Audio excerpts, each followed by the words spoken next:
आप हैं निष्कर्ष भारत के साथ और मैं हूं मनोज चतुर्वेदी। पीएमसीएच की घटना को लेकर जनसुराज जो है लगातार स्वास्थ्य मंत्री मंगल पांडे पर हमलावर है। कमेटी बनाई थी मंगल पांडे ने, कमेटी की क्या रिपोर्ट आई है वो भी पब्लिक डोमेन में अभी तक नहीं आया है। और जनसुराज के कद्दावर जितने नेता हैं, चाहे वो अध्यक्षों उपाध्यक्षों, सबने जो है एक मुश्त मांग रखी है कि कमेटी की रिपोर्ट को पब्लिक डोमेन में कीजिए। और जो 4-5 मांगे थी आज तक उस पर अड़े हुए हैं। आज भी सुबह सुबह जो प्रेस वार्ता हुई है उसमें यही मांग को दोहराया गया कि मंगल पांडे को तो इस्तीफा देना ही पड़ेगा। और आपको बता दें कि परसों 20 तारीख को प्रधानमंत्री मंगल पांडे के क्षेत्र सिवान में आ रहे हैं। क्या प्रधानमंत्री उनसे इस्तीफा दे देने को कहेंगे? क्योंकि बड़ी किरकिरी और बेइज्जती हो रही है मंगल पांडे की। यहां तक देखा जा रहा है कि बिहार के जो बड़े बड़े अस्पताल हैं वहां पर सिक्योरिटी गार्ड जो है पानी चढ़ाने का और इंजेक्शन देने का काम कर रहे हैं। वो तस्वीर भी जरा सा हम आपको दिखा देते हैं। और इसी पर बात करेंगे। हमारे साथ जनसुराज के कद्दावर नेता सरवर अली साथ में। सरवर जी, पहले तो स्वागत है। बहुत बहुत धन्यवाद आपको। क्या कहिएगा? आपके विजर्स को भी बहुत बहुत शुभकामनाएं। जी बताएं। क्या कहिएगा? ये जो सिक्योरिटी गार्ड जो है वो पानी चढ़ा, स्लाइन चढ़ा रहे हैं, इंजेक्शन दे रहे हैं, आखिर हो क्या रहा है बिहार में? जनता को मौत के मुंह में झोंका जा रहा है। भैया एक बात बताइए कि यहाँ सरकार रहे तब ना सब कुछ होगा। सरकार का तो कोई अपना है नहीं, सरकार तो है ही नहीं। ये तो आपको बार बार कहा जा रहा है कि यहाँ का जो मुख्यमंत्री है वो मानसिक और शारीरिक रूप से इतना थक चुका है कि जो 2-3 अलाल दलाल मंत्री हैं उसमें मंगल पांडे भी है, मंगल पांडे को शर्म नहीं है, उसको तो अविलंब इस्तीफा देना चाहिए। जिस तरह का घटना हो रहा है, आप मधेपुरा की बात कर रहे हैं, हम कह रहे हैं कि पीएमसीएच में लोग गार्ड जो है वो नर्स का काम कर रहा है। ये मैंने अपने आंखों से 1-1.5 साल पहले देखा है। वहां आके पूछ रहे हैं कि हाँ सर हम तुरंत दवा ला के दे रहे हैं। मैं गया था एक पेशेंट को देखने के लिए, मेरे सामने में हुआ। जब मैं उसको डांटा तब जाके डॉक्टर कहाँ सोए हुए थे, डॉक्टर तब आया 10 बजे रात में। यहाँ ये सब तो चल ही रहा है, चूंकि सरकार तो है ही नहीं। यहाँ तो मुझे भगवान भरोसे जनता को छोड़ दिया गया है।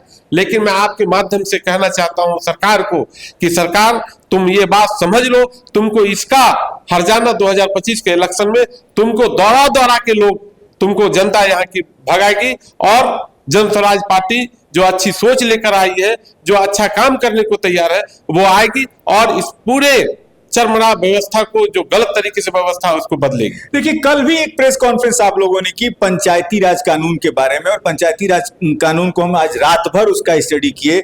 जो प्राथमिक स्वास्थ्य केंद्र हैं वहां मुखिया के पर्ची से मुखिया को पता होना चाहिए कितनी दवाइयां वहां आ रही हैं, क्या हो रहा है। कुछ भी स्वास्थ्य विभाग मुखिया तक को कुछ नहीं समझ रहा है, जबकि पंचायती राज व्यवस्था में मुखिया को बहुत से पावर दिए गए हैं। सिर्फ मनरेगा में उलझा के रख दिया है मुखियों को। मैं आपको बता देना चाहता हूं, जब आप पढ़े होंगे, मुझे भी जानकारी है पिछले कई सालों से कि जो मुखिया है, मुखिया के पास इतना पावर है, अगर उस मुखिया सही अपने पावर का इस्तेमाल सरकार करने दे तो एक पब्लिक परेशान नहीं रहेगी। सब पब्लिक जहां जिस गांव में वहीं उसकी परेशानी का समाधान निकल सकता है। भाई एक एक मुखिया अगर बैठ जाए तो मुखिया के साथ 28-29 अधिकारियों को बैठना है, बिल्कुल, और बैठ के जो वहां पर समस्या है उस पंचायत का, उस गांव का, उसको वहीं निपटारा देना है। लेकिन सरकार ये सब करना चाहेगी तब तो। सरकार लिफाफा बना के छोड़ दिया है, करना कुछ नहीं है। चूंकि जो यहाँ के मंत्री हैं, क्या ये आपको नहीं लगता कि कहीं ना कहीं मुखिया की भी मिली भगत है? सबकी मिली भगत है। मैं आपको कह रहा हूं, जो मुखिया काम करना चाहते हैं वो काम कर लेते हैं अपने हिसाब से, लेकिन जो सरकार के साथ है, जो सरकार के कदम से कदम मिला के चलता है, उसको काम करना नहीं, उसको पैसा कमाना है, वो पैसा कमा रहा है। क्योंकि सरकार ही यहाँ भ्रष्ट है, सरकार ही पूरा खत्म है, सिस्टम ही खत्म है, जनता से कोई लेना देना नहीं है। गरीब जनता गरीब होते चला जा रहा है, उसकी हालत और खराब होती जा रही है। उससे सरकार को बस एक बार बन जाना है, 5 साल अपनी मलाई खाते रहना है, अपना ऐश मौज करते। सरवर जी, दिल्ली की सरकार केजरीवाल की थी, केजरीवाल की हम बात नहीं करते हैं, लेकिन उनकी कुछ नीतियां, उनके जो उपाय थे, मोहल्ला क्लिनिक दिल्ली में बड़ा सक्सेस हुआ। क्या उस तरीके का कोई मॉडल ये बड़े बड़े अस्पताल और ये नहीं बना के मोहल्लों में जो क्लिनिक की वहां डॉक्टर जाएंगे, 10 से 5 बैठेंगे, नर्स होगी, प्राथमिक स्वास्थ्य केंद्र जैसा, क्या कुछ आप लोगों के भी दिमाग में आ रहा है कि यदि सरकार आई तो? आप 4 महीना धैर्य रखिए, 15 नवंबर तक धैर्य रखिए।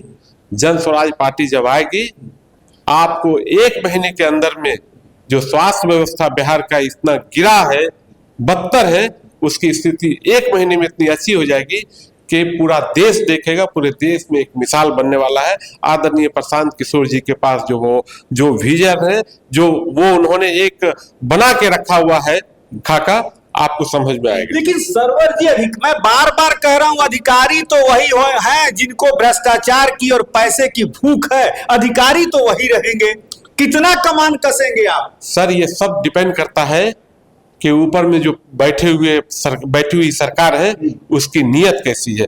इसकी नीयत, जो अभी सरकार बैठी हुई है, न इसकी नीति अच्छी है, न इसका नीयत अच्छा है। इसका नीयत बिल्कुल है कि हमारा जो मंत्री है, जो हमारा अधिकारी लूटते रहे, उससे हमें कोई लेना देना नहीं है।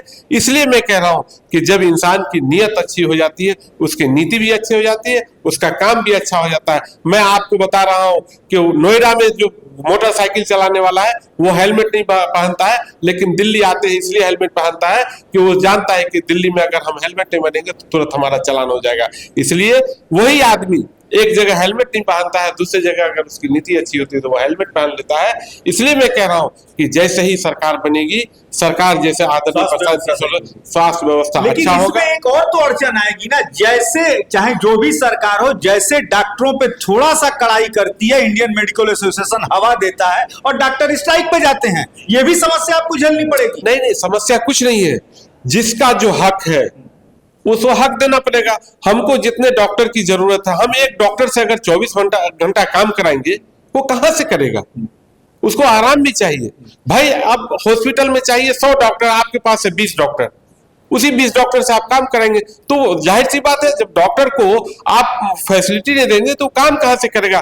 आप डॉक्टर का जो काम है, वो डॉक्टर का जितना काम है, जितना समय उतना समय दीजिए। नर्स का जितना समय है, उसका नर्स का समय दीजिए। आप एक ही नर्स से, एक ही डॉक्टर से 20 घंटा कराएंगे तो वो इस तरह का काम करेगा ही। आदमी पजल हो जाता है। इसलिए मैं कह रहा हूं कि सब कुछ जब सिस्टम में आएगा ना, तो अपने आप बिहार तरक्की की ओर जाएगा। तो ये थे जनसुराज के कद्दावर नेता सरवर अली, जिन्होंने कहा कि बस नवंबर तक इंतजार कीजिए, सरकार जैसे ही बनेगी, बिहार की स्वास्थ्य व्यवस्था जो है वो विश्व स्तरीय आपको देखने को मिलेगी। किसी मरीज को इधर उधर भटकना नहीं पड़ेगा। इंतजार हमें भी रहेगा और इंतजार बिहार की उस जनता को भी रहेगा जो प्रशांत किशोर की बातों पर चलकर उनके साथ जुड़ेंगे, उनको सत्ता तक पहुंचाएंगे।